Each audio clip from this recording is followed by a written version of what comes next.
O que é uma igreja?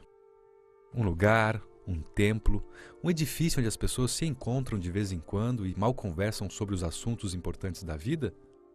Eu gostaria muito que vocês entendessem que a igreja vai além de um edifício.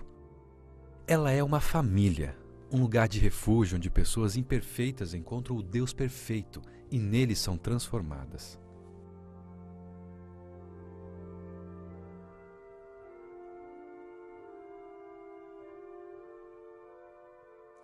Na carta aos Efésios, capítulo 2, verso 1, o apóstolo Paulo diz: Ele vos deu vida, estando vós mortos nos vossos delitos e pecados. Neste pequeno verso, há uma notícia triste e outra alegre. A má notícia é que o pecado leva à morte, mas a boa notícia é que em Jesus Cristo nós temos vida. Todos aqueles que ouvem o chamado de Deus, aceitam o convite do Senhor para segui-lo. Todos aqueles que têm o Senhor Jesus Cristo como seu Salvador pessoal, não se envergonham de Cristo, são batizados nas águas. Eles agora estão vivos para Deus. Se antes estavam mortos pelo pecado, agora estão vivos por Deus e para Deus. E eu quero ir agora aos últimos versos desse capítulo 2 da carta de Paulo aos Efésios. Já não sois estrangeiros e peregrinos, mas concidadãos dos santos, e sois da família de Deus, edificados sobre o fundamento dos apóstolos e profetas, sendo Ele mesmo, Cristo Jesus, a pedra angular, no qual todo edifício bem ajustado cresce para santuário dedicado ao Senhor, no qual também vós juntamente estáis sendo edificados para a habitação de Deus no Espírito. Todos aqueles que agora estão vivos em Cristo, ou por Cristo, eles têm a oportunidade de pertencerem à família de Deus. É isso que está escrito aqui no texto. Paulo diz, assim já não sois estrangeiros e peregrinos. Se você verificar o contexto aqui do capítulo 2, ele está nessa hora falando dos não-judeus que estavam se convertendo ao cristianismo. Paulo diz para estes, ei, vocês não são mais estrangeiros para nós. Vocês agora são nossos irmãos. Nós estamos juntos, pertencendo à família de Deus. Família que, segundo ele, está edificada sobre o fundamento dos apóstolos e profetas. Tantos grandes homens de Deus, usados pelo Senhor, na era cristã e mesmo antes de Cristo, apóstolos e profetas. Mas olha a ênfase aqui, sendo Ele mesmo, Cristo Jesus, a pedra angular.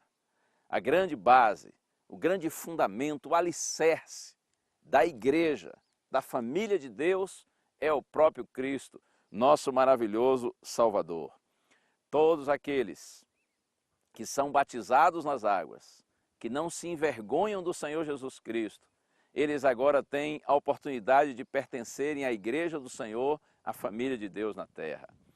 No Apocalipse, a igreja é apresentada como sendo a noiva ou a esposa de Jesus. E o apóstolo Paulo também, ele compara a igreja como sendo o próprio corpo de Cristo. Nós, todos membros da igreja, somos membros do corpo de Cristo. Alguém disse que a igreja é o único corpo que anda na terra e tem sua cabeça no céu. É assim, quando nós pertencemos à família de Deus, à igreja do Senhor.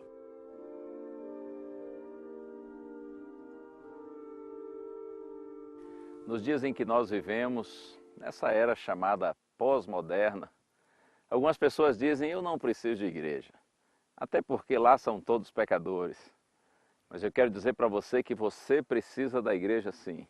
E a igreja precisa de você. Certa vez uma senhora se aproximou de Charles Spurgeon, o grande pregador.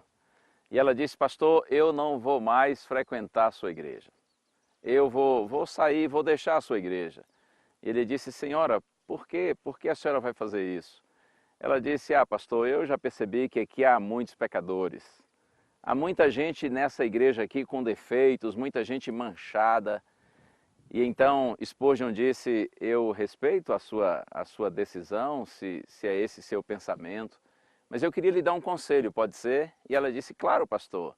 Ele disse, olha, eu lhe aconselho procurar uma igreja onde não haja nenhum pecador. Uma igreja que não tenha assim nenhum defeito, nenhuma mancha. Mas quando a senhora encontrar, não entre, para a senhora não manchá-la. E aí? Que tal? É assim mesmo, a gente não pode se iludir. A igreja é formada por pecadores. A igreja, alguém disse, não é uma sala VIP para santos. A igreja é uma UTI para pecadores. E sempre tem espaço para mais um. Uma coisa que me encanta também é pensar que o Senhor, apesar de saber da nossa condição, de que somos pecadores, de que estamos todos doentes, carentes de sua graça, mesmo vendo nossa condição, nosso maravilhoso Senhor, Ele não se envergonha da sua igreja. Outro dia recebi um e-mail de uma senhora e ela dizia, pastor, este é um pedido de oração e também um testemunho. Ela disse, eu sou cristã já há muitos anos, mas há alguns meses descobri a TV Novo Tempo. E com a Novo Tempo eu passei a conhecer verdades bíblicas que eu nunca havia lido, nunca havia sido orientada a respeito. E agora eu sei que preciso tomar uma decisão. Seguiu dizendo, eu conversei com alguns membros da minha igreja. Alguns concordaram, outros discordaram, outros não entenderam. E alguém me disse assim, você converse com o pastor. Eu procurei o meu pastor. Sentei com ele, apresentei essas verdades novas que agora eu conheço. Ele não concordou e tentou me explicar, mas também não conseguiu me convencer. E ela disse, pastor, ore por mim, porque eu sei que eu preciso tomar uma decisão, mas eu amo a minha igreja, eu amo o meu pastor. E como você imagina que foi a minha resposta para ela? Eu disse, ô irmã querida, continue amando a sua igreja, continue amando o seu pastor. Até porque o amor é a maior marca do genuíno cristianismo. Mas eu disse para ela, não siga a igreja, não siga o pastor, siga o Senhor Jesus Cristo e a sua palavra. Está escrito que não há salvação em nenhum outro nome dado entre os homens, somente no nome do Senhor Jesus Cristo. Nós temos que seguir a Cristo e a sua palavra. É claro que a igreja é importante, mas a igreja é um meio, a igreja não é um fim em si mesma. O propósito da igreja é nos levar a Cristo, a palavra de Cristo. Você compreende? A igreja tem seu valor, sim, nós devemos pertencer à igreja. A igreja é querida aos olhos do Senhor, muito querida, como eu já lhe disse. Mas o meu primeiro compromisso como cristão é seguir o meu Senhor e a sua palavra. E lhe digo mais, cuidado com o tempo em que nós vivemos. É muito comum as pessoas falarem assim, todos os caminhos levam a Deus. O importante é estar falando de Deus. É politicamente correto fazer esse tipo de declaração. Mas o meu compromisso com você é dizer aquilo que é biblicamente correto. E sabe o que a Bíblia diz? Eu cito agora Provérbios. Lá está escrito assim, há caminho, que ao homem parece direito, mas ao final dá em caminhos de morte. São caminhos de morte que parecem caminhos de vida. Isto é extremamente sério. Não pense que por falar o nome de Deus, ou por ter o nome de igreja, que necessariamente estará conduzindo você para Deus, para a palavra de Deus e para as verdades do Senhor. Nós precisamos ficar muito atentos em relação a esse tempo no qual nós vivemos.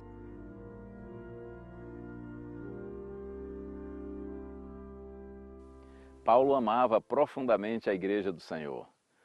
No início da sua experiência cristã, Paulo nutriu a expectativa de que Jesus voltaria para levar a igreja para o céu, ainda nos seus dias. No entanto, com o passar do tempo, ele teve a compreensão de que alguns fatos deveriam ocorrer ainda antes deste evento glorioso.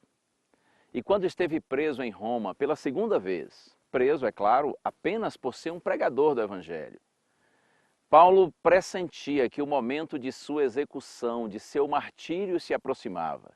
Foi quando ele escreveu sua última carta, que é exatamente a segunda carta de Paulo a Timóteo. E eu leio agora o capítulo 4, verso 7, um texto conhecido. Paulo está olhando para o passado e com alegria e gratidão a Deus no coração ele diz: combati o bom combate, completei a carreira e guardei a fé.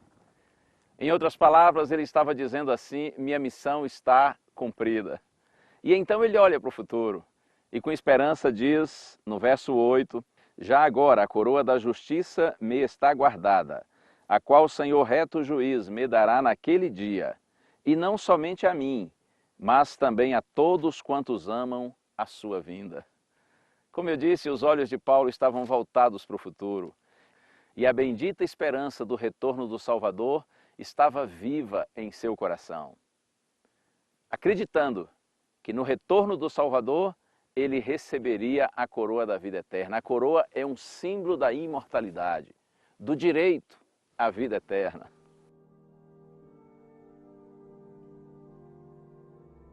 Eu morei em Itabuna, no sul da Bahia, por 4 anos. Tive o privilégio de pastorear ali algumas igrejas.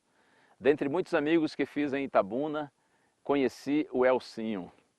Elcinho era um diácono da igreja, um homem muito discreto, entretanto muito servidor também.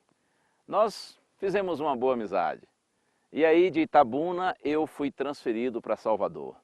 Pouco tempo depois que estava vivendo em Salvador, recebi a notícia de que o Elcinho foi diagnosticado com câncer. E não demorou, ele veio a falecer. 6 anos depois que eu saí de Itabuna, voltei lá e preguei na igreja onde eu havia trabalhado. No final do culto, me encontrei com a irmã Marilene, a viúva do Elcinho. Ela me abraçou, nós conversamos um pouquinho e ela me disse assim em determinado momento: pastor, o senhor se lembra as últimas palavras que o senhor disse para o Elcinho quando o senhor foi para morar em Salvador? Eu disse: olha, irmã Marilene, realmente eu não me lembro. Ela disse: pastor, eu estava bem ao lado dele. Eu me lembro bem das suas palavras. O senhor disse assim: Elcinho, se a gente não se encontrar mais nesse mundo, um dia nós nos veremos na cidade de Deus, debaixo da árvore da vida. Oh, eu fiquei assim emocionado quando ela disse essas palavras. E então eu comentei: olha, eu realmente não imaginava que eu não veria mais o seu esposo nesse mundo. E aí nós nos despedimos, mas quando eu já havia me afastado um pouquinho, ela me chamou de volta e disse: pastor, não se esqueça, o senhor marcou um encontro com meu marido. E eu o conheço bem, eu sei que ele estará lá esperando pelo senhor. O senhor tem um compromisso com ele, pastor, nunca se esqueça disso. Como poderia me esquecer? Até porque o maior anseio da minha vida é por esse dia. Por esse dia quando o nosso Salvador virá para buscar a sua igreja e nós estaremos juntos para sempre com o Senhor. Eu desejo de todo o meu coração que essa palavra de Deus siga sendo luz nos seus caminhos. Aceite o chamado do Senhor. Receba Jesus como seu Salvador pessoal. Peça o santo batismo. Una-se à igreja do Senhor e vamos juntos aguardar o retorno do nosso bendito Salvador, porque aquele que vem virá e não tardará. Eu gostaria de orar com você, pedindo a bênção de Deus sobre nós. Pai querido, eu te louvo, Senhor, por estes estudos, ainda que simples, mas anunciando a Tua palavra. Eu te agradeço pelo privilégio, Senhor, de me usares com esse propósito. E agora eu te peço, Senhor, abençoa todos os teus filhinhos que participam comigo desta oração, onde quer que eles estejam. Que a tua graça esteja sobre cada um deles, que o teu Espírito continue a guiá-los em toda a verdade e que juntos nós sigamos amando nosso Salvador, andando com fidelidade nos seus caminhos, até o glorioso dia quando estaremos juntos em tua presença. Eu te peço, Pai, no nome de Jesus. Amém. Guarde sempre com você o que a palavra de Deus diz, que a fé é a certeza de coisas que se esperam e a convicção de fatos que não se veem. Fique com Deus. Um abraço. Tchau. A graça do Senhor Jesus Cristo e o amor de Deus e a comunhão do Espírito Santo sejam com todos vós.